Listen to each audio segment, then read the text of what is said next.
Okay, hello. This is Hiroshi Shive with another Hiroshi Shive Thought Bubble. This is episode 29, Satellite Gloves. And who knew that radio still existed? Thought I'd take a little break from the talk about Segway 2X and Bitcoin Classic and Bitcoin Cash and uh, kind of all the nonsensical stuff, Ethereum, Parity Wallet, what the future brings, all the new money coming in, the price, all that. So I wanted to talk about this uh, company or project that Blockstream published. Yes, the infamous Blockstream, depending on your side of things. Satellite to beam Bitcoin down to Earth. This was published all the way back in August. It's something that's been rumored around for a while. This article is by Alyssa Hertage. Sounds fantastical, maybe, but Blockstream swears it isn't crazy as it sounds. Today, the Bitcoin infrastructure company is launching Blockstream satellites, an ambitious attempt to use leased satellites to beam Bitcoin nearly everywhere in the world. Now beta, Bitcoin users in Africa, Europe, South America, North America can already use satellites to download a working Bitcoin node capable of storing the network's entire transaction history. So this is a way to work around the overall infrastructure of the internet. Currently, as we speak, the internet is size. It is not privacy or baked in. It's controlled by many different parties. You see it all the time when different countries or even companies shut down a particular either app or service or block things. For example, you have the big firewall in China. All these different types of concepts and ideas that could impede or hinder this new economic format that's actually built on this infrastructure. So here's the site, Blockstream Satellite. The Blockstream Satellite Network broadcasts the Bitcoin blockchain in space, giving almost everyone on the planet the opportunity to join the economic revolution. Some kind of look through here. This is a satellite, and this is how it works. So the Blockstream satellite ground stations, known as teleporters, participate in the Bitcoin network and transmit the blocks to geosynchronous satellites. So they have this infrastructure on the ground.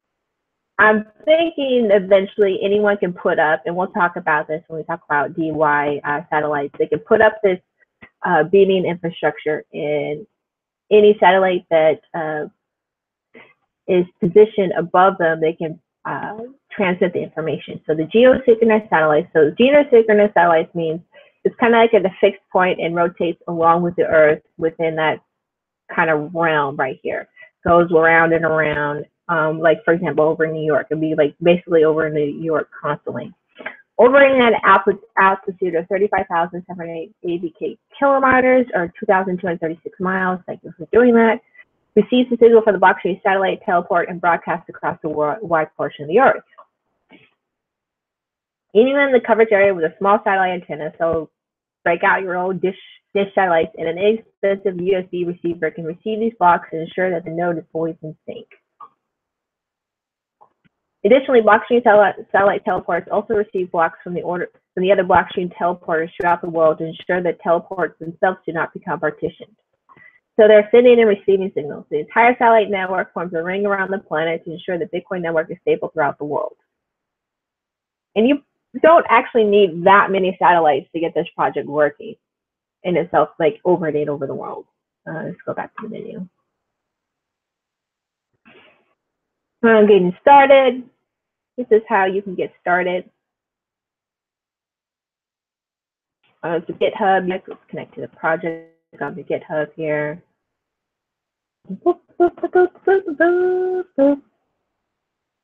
So right here, let's kind of read me. So it was a while ago. Not seeing anything to read me. So the Blockstream satellite receiver. The Bertoccia Kings is development source of the GNU. So this is again an open source radio-based satellite receiver. See the wiki for setup and configuration information. Go to the Blockstream Satellite RC channel on the free node for additional help. This is an initial release, and regular improvements we made to make Blockstream Satellite more user-friendly and less complex. So right now, you kind of have to have the understanding of all this right here, the configuration of the hardware and the satellite dish. You have to kind of already be like a hobbyist in a sense in the satellite game, on top of the fact that you're into Bitcoin. That I'm pretty sure that Venn diagram is pretty small. Your best, probably, if anything, this is software requirements, cable connectors, all the things that you need. If anything, I would imagine it would probably be much easier to recruit someone who's into satellites, maybe not necessarily for Bitcoin, to help develop for yourself personally or show you the path of the way. There's various groups out there. The actual DIY satellite movement has greatly increased over the years. A lot of it has to do with just with anything, you know, technology has improved. Things have got smaller, easier. What once used to take, you know, thousands or hundreds of thousands of dollars or in the realm really of universities is now something you can do at home. Let's see. So let's kind of go here. So there's a lot of these, and some of them were like Kickstarter, so you can take it for what they will. We'll talk about one of these Kickstarters that actually, I don't think I supported, but I shared and talked about. So, how this is not quite as expensive or a big major hurdle. You also have SpaceX has made transmitting and launching satellites cheaper with a reasonable rocket, and just a competition of opening up launching rockets in space has greatly increased. You also have other countries get into the space game, because if you want to be, you know,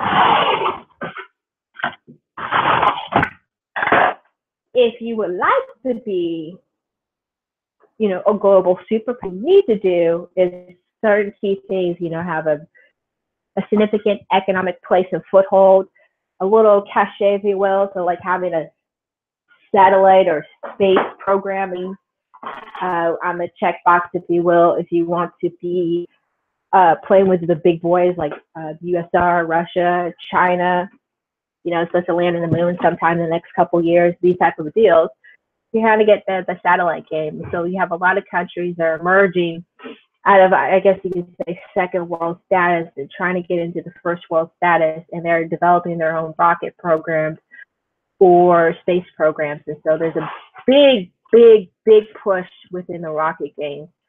And SpaceX is one of those companies that's helped develop to make it much cheaper and easier to do. It's not the only one, but it's the one that most people are familiar with because of Elon Musk. CubeSat, which is a new space revolution. It's one of the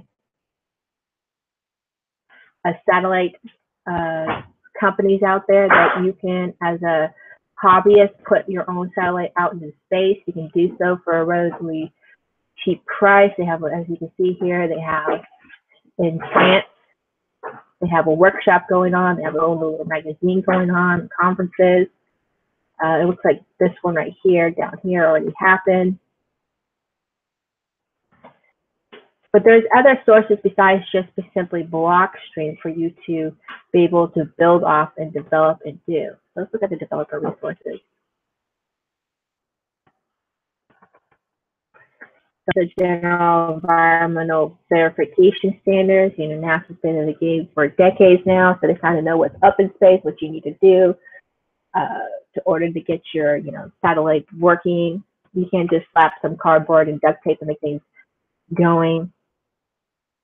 FCC standards, amateur radio regulations, all the regulatory stuff that you kind of need to participate in something like receiving signals or transmitting.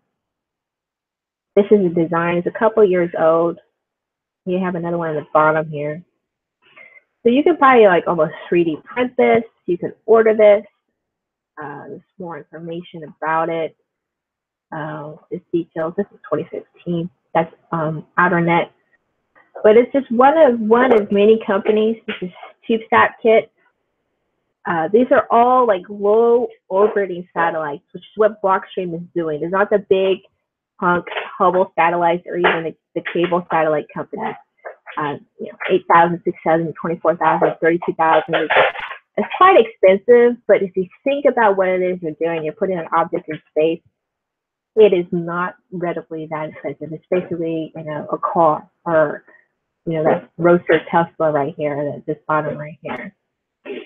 So it's within the realm of someone can achieve, or a collective group of people can achieve. Well, CubeSat built by a Mexican space collective and a CubeSat.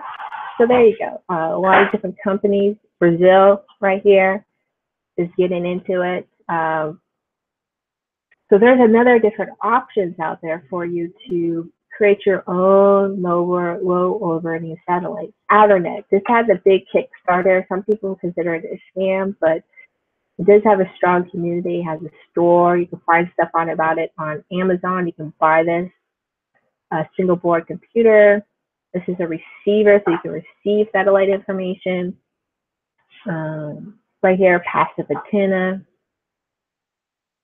This is about receiving. So if you have a node and you want to receive satellite information, this project was seeking to be like the decentralized satellite internet.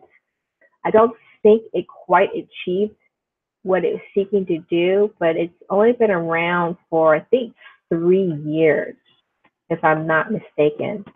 So it still has a long way to go, but it's one of many of these type of decentralized efforts to get away from the ISPs, government-controlled internet, ground-structured internet infrastructures like the huge LAN cable lines that are controlled by, Google Fiber or any of these other companies out there. And here's another one when it comes to satellites, and then I'm going to wrap up my satellite thought.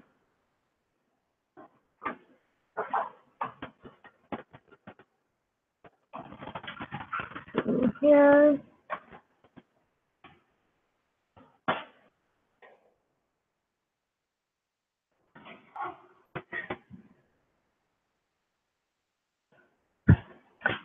These are these balloons. You might see a lot of YouTube videos. Balloons, satellites. Some of these are temporary. Some are seeking to look at this. The payload goes here. Your balloon near space, and you can drop your low orbiting satellite. So experiments, telescopes, antennas, electronic products, cameras. This is a much lo-fi way, and it's still within the realm of what blockchain is trying to do with the low orbiting satellites. You can geosynchronize around the world, and it's a way to even temporarily or permanently place a satellite up in the world that people can again transmit and receive the Bitcoin nodes. Now, at this point, the way the satellite is currently working in beta is it can transmit information, so it can beam down the full node, but yet can receive the information from the node itself on the ground. That's something they're still working on. So a balloon flight is a day trip of a lifetime, comfortably seated in a pleasant, intimate environment. You can fly up to an altitude of 36 kilometers to enjoy a spectacular view of our planet and learn about the Earth in a unique way. I would not be doing that. But imagine if you need to, transmit. You're in, I don't know, Libya, Syria, China. So you need to transmit your Bitcoin transactions, but you can't do it over the internet because things are shut down. What you could do, capacity and plan ahead, is submit one of these balloons ahead with a transmitter when they go over the satellites, transmit it up in the air, and that can make it broadcast out because it's above any kind of means of them trying to take it out besides, flying a plane and taking it out. So if you're able to successfully launch this without anyone noticing or doing anything about it, you would be capable of doing something. If satellites are important for national security, for the space industry, for planet, they also happen to be a great investment. So that's a low orbiting satellite space balloon goes. So I can imagine something like this above a place of business, maybe a around an island nation or remote parts, or even within city spaces of a particular, maybe not best governmental location. So it doesn't have to necessarily be blockstream that's responsible. Oh, and look at that. Ooh, that looks sweet. Rocket sends our customer satellite once the blues of the payload reaches 22K. The rocket launches, gets that satellite up there. So you can see that. Boom. Satellite goes up into space and you're good to go. I imagine this is probably cheaper than NASA or India Space Rocket or even SpaceX.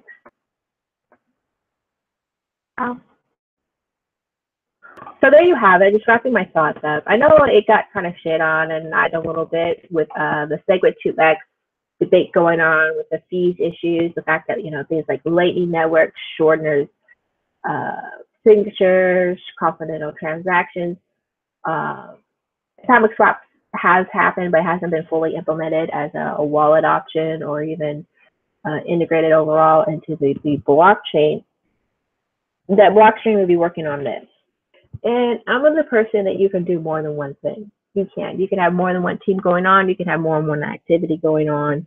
You don't necessarily have to focus solely on just upgrading the Bitcoin network. You can think long-term, short-term, medium-term, way out of the box, crazy out there engagement, if you will. And this is something that they had done, which I don't think is a very bad idea.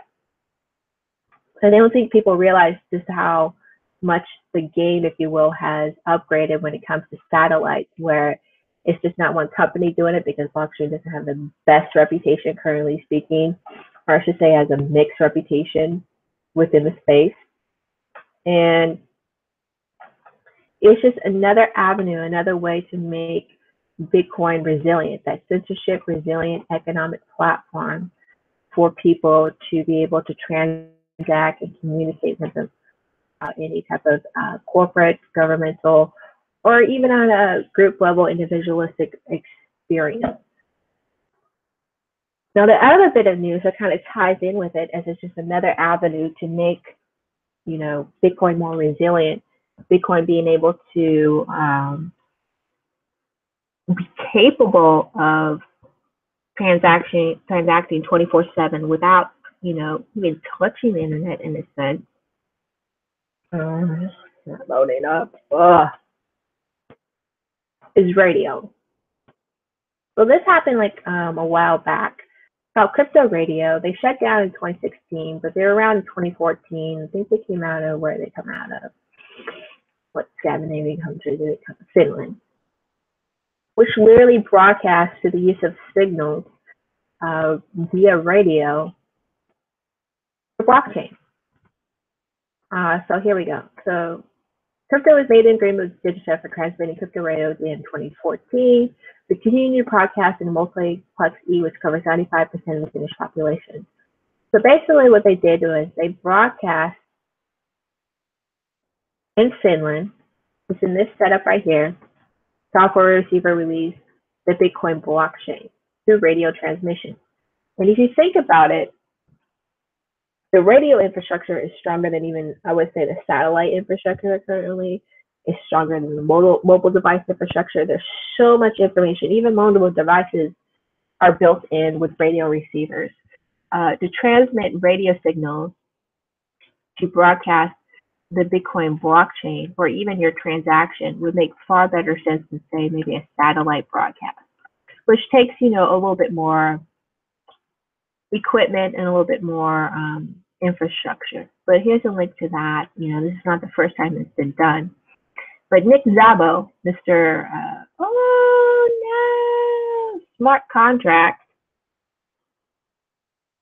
Why is it offline?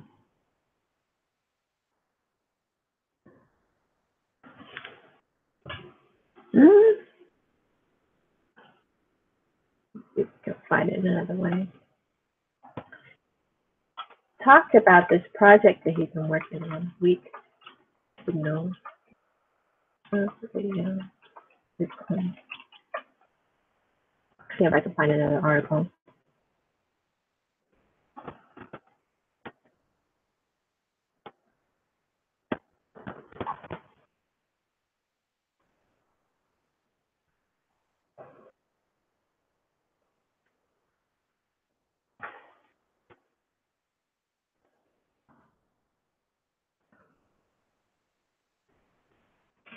is actually a transcript of his speech.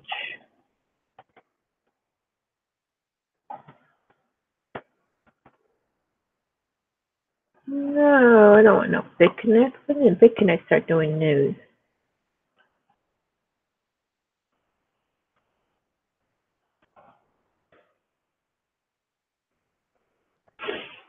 So this was given at the Scaling Bitcoin conference, November 7th. So tethering Bitcoin to weak signals for network resilience. This is, I'll have a link in the show notes for the YouTube video, but just kind of reading from the article, which is from pubsignals.net, posted by admin, so it doesn't have the author here. So Bitcoin is an interesting network. We already know that. So the two scientists are presently checking and establishing the radio-based platform. Stanford University's Alan O and computer system researcher Nick Szabo left talk about Bitcoin and radio broadcasts. So weak signal radio communication began coming to life around 2008 when the designer Joe Taylor open sourced Whisper, a weak signal proliferation press reporter. Whisper is a computer system program that tethers weak signal radio broadcasts in between amateur radio users. To propagate the Bitcoin network utilizing comparable innovation, Szabo describes the objects as long variety broadcasts relationship connected to the radio neighborhood. Are detected as a long-range broadcast and mesh relay, and you wish to permit censorship resistance involvement in the network. You wish to send out a brief message in Pacific, explains Szabo. To do this, we're going to purposely utilize skywave interaction utilizing the ionosphere, where the sun strikes the upper environment, the Earth's near area with ultraviolet radiation, layer it ionized particles and develops the layer. The functions are mirrored for a particular radio link, like the kind we wish to utilize. So basically, they send a weak signal up. It kind of bounces, as you can see here, it curves down to the next relay, and it gets caught, and you can broadcast even further out. So you can do short bursts, boom, boom, boom, or you can bounce off and do a longer burst to your destination. And this is another way to circumvent, the internet, and talks about crypto radio's effort in Finland, a way to, again, circumvent the internet, make Bitcoin more resistant, more decentralized. If it can communicate in all these different fashions, like satellites, radio signals, then you're not capable of shutting it down at all, because you can shut down portions of the internet. You can shut down apps and servers, or you can block certain forms of packages or things of that nature. But if it's coming through radio signals, if it's coming through satellite, it's another option. Hell, you can even, I'm sure there's still parts of the world that still have telegram cables up. You can start doing telegrams. You can do telephone signals, if you will.